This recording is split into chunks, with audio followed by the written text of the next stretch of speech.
반갑습니다. 한국 NFT 콘텐츠협회 배원철 위원장입니다.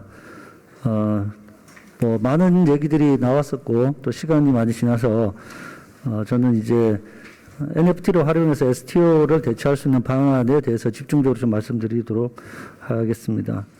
앞에 박혜진 교수님 너무 말을 빨리 하셔가지고 저까지 지금 마음이 급해지는데. 네. 1.5배 유튜버라고 생각해 주시면. 네. 앞에서 이제 발제하실 때도 말씀해 주셨는데, 이 자산 유동화라는 시장이 금융 쪽 시장에서는 대단히 중요한데, 이 디지털 자산 유동화라는 부분들이 이 암호화폐 시장에서도 대단히 중요한 화두로 계속해서 얘기가 되고 있습니다. 그리고 블록체인 산업 발전과 함께 이 자산 유동화, 시장의 유동화를 어떻게 공급하느냐가 금융에서 대단히 중요한 부분들이거든요. 그래서 이 암호화폐를 활용해서 유동화를 시키겠다는 프로젝트들이 그동안 많이 나왔었고요. 아주 큰 단일 자산이 있을 때, 큰 금액의 단일 자산이 있을 때 그걸 거래하기가 쉽지 않으니까 그걸 좀 쪼개보면 거래가 훨씬 더 잘 될 것이다라는 게 기본적인 전제인 것들이고, 이게 대표적인 시장으로는 이제 부동산 시장이 있으니까 부동산 시장으로만 좀 말씀드려보면, 이제 암호화폐 시장에서는 현재 규제 샌드박스를 도입해서 이 카사코리아나 엘리시아나 부산에서 세종텔레콤이 프로젝트들을 하고 있습니다. 그래서 부동산을 신탁회사에 맡기고 디지털 유동화 증권을 발행한 다음에 이 디지털 유동화 증권을 거래하도록 하는 방법으로 현재 규제 샌드박스가 돌고 있는데, 이제 NFT 시장이 성장하면서 이 NFT를 디지털 자산 유동화의 어떤 도구나 솔루션으로 적용할 수 있지 않을까라는 프로젝트들이 등장하고 있습니다. 시도들을 하고 있고요. 상당히 머리가 좋으신 분들이죠. 근데 상대적으로는 이 규제 샌드박스 범위에서 벗어나 있고, 기본적으로 NFT라고 하는 기술의 본질적인 속성들을 좀 해치고 있기 때문에 조금 고려를 해봐야 될 부분이 있습니다. 뭐냐면, NFT라고 하면, 대체 불가하다라는 얘기는 결국 상호 교환이 불가능한 형태여야 됩니다.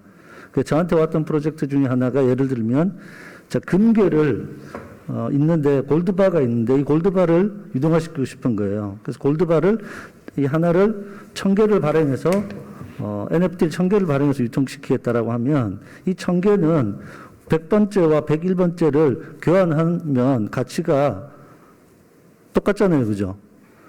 교환 가능한 거라는 거죠. 그러니까 이런 식으로 발행되는 NFT는 모양은 NFT지만 다 대체 가능하고 교환 가능한 방식으로 되기 때문에 기본적으로는 STO를 NFT로 그냥 발행하는 구조예요. 그러니까 STO는 현재 증권형 토큰으로 돼 있어서 발행하는데 이제 논쟁이 아직 많지 않습니까? 그러니까 ST로 발행돼서 증권형으로 가게 되면 증권법에 걸리기 때문에 그것을 임의로 발행한다는 것은 나중에 법적인 책임을 본인이 어느 정도 감수하겠다라는 걸 전제하고 발행해야 되는 부분들이고, 우리 교수님께서 발제해서 대단히 공격적으로 이제 증권법을 꼭 지켜야 되냐 뭐 이런 얘기를 하셨는데, 업계에서는 이 법에 대한 부분들을 충분히 고려하지 않으면 그 이후에 발생되는 법적인 책임을 어떻게 할 것이냐를 고려해야 되는 부분들이라서, 제가 이제 협회에서 많은 업체들을 만나보면 이러한 부분들의 고민들이 많이 있습니다. NFT에 대해서는 여러 가지 얘기들이 있는데, 올 2월 달에 금융연구원에서 발표했던 NFT의 5가지 유형이 있습니다. 거기에 첫 번째가 아트, 예술품 NFT고, 두 번째가 실물형 NFT, 실체가 있는 것을 디지털로 연결을 시키는 것이고요. 세 번째가 게임 아이템 NFT, 이게 이제 P2E로 연결되는 부분들이고요.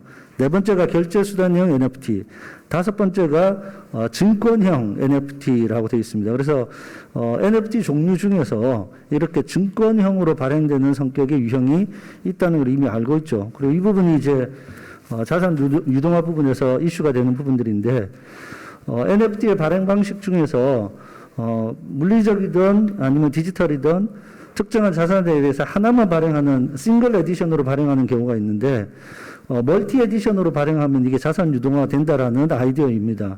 근데 이것이 각각이 발행되어 있는 NFT가 상호 대체 불가하고 교환 불가한 방식으로 발행할 수 있어야 이걸 NFT다라고 우리가 동의할 수 있는 것이거든요. 그러니까 NFT 기술을 발행해서 NFT를 발행하는 문제가 아니라 NFT가 가지고 있는 고유한 속성 자체는 상호 대체 불가한 자산들을 디지털적으로 증명해주기 위한 기술이기 때문에 그걸 멀티 에디션으로 발행하고 들여다보니까 교환 가능하다라고 하면 그냥 NFT의 탈을 쓴 STO인 것이죠. 그러면 엄격하게 얘기해서 증권법으로 이걸 관점에서 쳐다봤을 때는 법적으로 다 문제가 발생할 수 있는 여지가 있습니다. 그래서 협회에서는 이런 STO 성격을 가지고 있는 멀티 에디션의 NFT 발행을 추천하지 않고 있습니다. 그렇게 해서 바깥쪽에서 보면 이제 NFT가 아니라 암호화폐 가상자산 영역에서 보면 STO 자체를 허용해 달라는 업계의 목소리와 얼마 전에 이제 학회 요구사항이 있었습니다. 근데 현재 차기 정부의 가상자산에 대한 공약 사항 중에는 이제 앞서 발제 1에서도 설명을 쭉 해주셨는데 STO와 관련된 사항은 공약 사항이 있지 않습니다. 그런데 NFT 거래 활성화에 대한 공약 사항은 있기 때문에 그럼 이 NFT를 거래 활성화하는 부분들에 대해서 고민할 수 있는데 NFT는 가상자산인가 가상자산이 아닌가에 대한 논쟁도 지금 있습니다. 근데 협회 입장과 또 뭐 협회 공식된 입장은 아닙니다. 협회에서 제가 하는 입장은 NFT는 디지털 콘텐츠에 대한 전자적 상거래로 보는 것으로 일단 시작을 하자. 그렇게 되면 가상자산은 아니라는 거죠. 디지털 콘텐츠를 전자적으로 상거래한다. 이러한 부분들이면 현재 가지고 있는 법 체계 내에서도 충분히 수용할 수 있는 부분들이 있고요. 미국 SEC 쪽에서 보면 이 암호화폐 쪽에서 가장 민감하게 보는 부분들이 증권형 토큰인가, 증권형 코인인가 하는 부분들입니다. 그래서 여전히 여기는 증권형 성격을 가지고 있다라고 하면 증권법을 따르도록 엄하게 이제 규제를 하는 부분들이 있고요. STO를 허용해달라는 부분들은 어쨌든 기존 증권법을 개정하지 않으면 허용되기가 매우 어려운 사안이고 업계에서는 그런 법이 개정된 이후에 뭔가 사업을 하려고 하면 제 업계에서 얘기는 NFT의 시장 속도는 지금 일반 시장 속도의 10배에 가깝게 빠르게 움직인다라는 겁니다. 한 달 전에 있었던 프로젝트하고 지금 쳐다보는 프로젝트들이 사실 성격이 많이 다르고 지금은 이제 PFP라든지 P2E에 대한 프로젝트들이 여러 형태로 발전하고 있고 이미 메타버스와 연결하는 프로젝트들이 다수 등장하고 있는 이런 상황들입니다. 따라서 업계에 있는 프로젝트들은 기존에 있는 법 터디로 내에서 이제 어떤 사업을 해야 되는 부분들이 있고요. 만약에 STO를 발행한다라고 하고 허용한다라고 했을 경우는 우리 앞선 발제 자료에서도 보셨던 것처럼 연구 자료는 증권사에서 그냥 STO를 발행하면 기존에 지금 증권법을 다루고 있기 때문에 발행의 주체로서 자격이 있습니다. 그러니까 증권사를 통해서 STO를 발행하면 되는데 이렇게 발행할 경우에는 증권사에서 STO를 발행할 수 있는 매우 큰 특혜 사업이 하나가 이제 주어지는 것가 됩니다. 우리가 가상자산 사업자 암호화폐 거래소 중에 원화마켓에 대한 인증을 몇 군데만 해주고 나니까 모든 시장이 그쪽으로 독과점되는 형태가 지금 벌어져 있지 않습니까? 그러니까 이걸 STO를 증권사 기준으로 중심으로 또는 금융권 중심으로 발행시킨다라고 하면 기존 전통 금융시장에 굉장히 큰 혜택을 주는 특혜 사업이 되기 때문에 그렇게 가는 것이 되게 곤란하지 않을까라는 생각들을 하고 있고 증권사 위에 디지털 자산 유동화 시장에 참여할 수 없는 매우 폐쇄적인 산업 구조가 만들어질 거라고 봅니다. 그러면 이제 NFT를 디지털 자산 유동화 시키는 부분들에 대해서는 아까처럼 단순한 멀티 에디션의 방식으로는 곤란하고요. 자산의 특성에 따라서 좀 다릅니다. 현재 이제 뭐 예를 들면 리조트의 일부를 이제 유동화시키고 싶은 거예요. 그러면 지금은 어쨌든 어떻게 되면 리조트의 회원권처럼 100개나 500개를 발행해서 회원권처럼 개당 동일한 가격으로 발행을 하게 되는데 이렇게 되면 STO가 됩니다.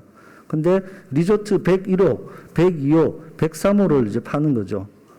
101호를 이용할 수 있는 이용권을 주는 형태로 발행할 수 있기 때문에 이제 이런 특정한 자산을 물리적 자산 자체, 디지털 유동화를 시키려고 하는 자산 자체를 특성을 특화시켜서 특정한 다음에 내가 101호 NFT를 산 것과 102호 NFT 산 것은 교환 불가하죠. 나는 101호만 이용할 수 있기 때문에.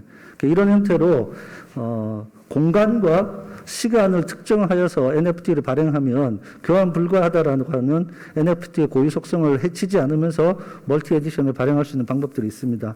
그리고 이러한 부분들은 이제 우리가 암호화폐에서 봤던 토큰 이코노미와 같은 구조들을 이해해서 설계를 해야 된다는 부분들이고요. 그러면 이러한 부분들에 있어서 좀 뭔가 법제화시키는 부분들에서는 뭐가 필요하냐면 이것이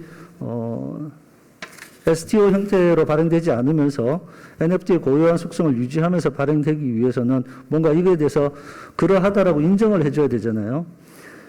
지금 NFT 마켓플레이스 중에서는 오픈시는 이제 누구나 가서 등록해서 그냥 발행할 수 있는데 니프티 게이트웨이나 슈퍼레어 같은 경우는 작가를 인정하고 인정된 작가만 발행을 할 수 있어요. 지금 클립드랍스도 그런 방식으로 하고 있죠. 그렇게 되면 발행된 NFT 자체는 우리가 인증하고 구매자들은 별로 걱정하지 않고 구매할 수 있는 부분들이 됩니다. 그래서 이제 부동산 같은 경우는 디지털 유동화를 하려고 하면 이것을 그 NFT 특성에 맞게 유동화되어 있는 NFT 발행에 대해서 일단 자산 자체는 유동화시킬 수 있는가부터 확인해야 되잖아요. 누구나 어떤 특정한 부동산을 그냥 NFT로 발행한 다음에 판다라고 하면 문제가 되니까 이런 디지털 유동화 자산을 NFT로 발행할 경우에는 첫 번째 자산에 대한 확인, 인증이 필요하다고 보고요. 그리고 이러한 NFT를 발행할 자격이 있는지도 당연히 확인해야 되고 이러한 것들을 이제 신뢰할 만한 기관이 어느 정도 역할을 해줘야 된다라고 봅니다.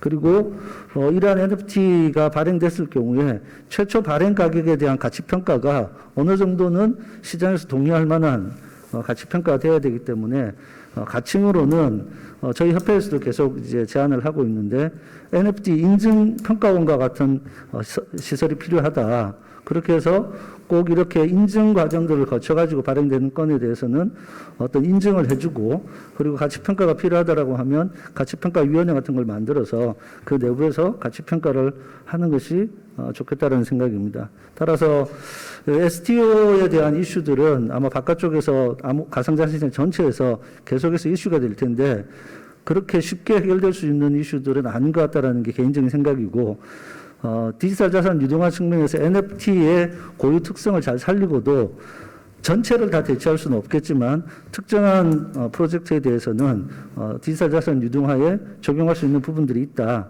그리고 이러한 부분들을 책임 있게 신뢰할 만하게 할 수 있는 가칭으로 NFT 인증평가원 같은 시설이 있다라고 하면 이러한 부분을 빠르게 실행해 볼 수 있지 않을까 하는 것이 제 생각입니다. 이상입니다.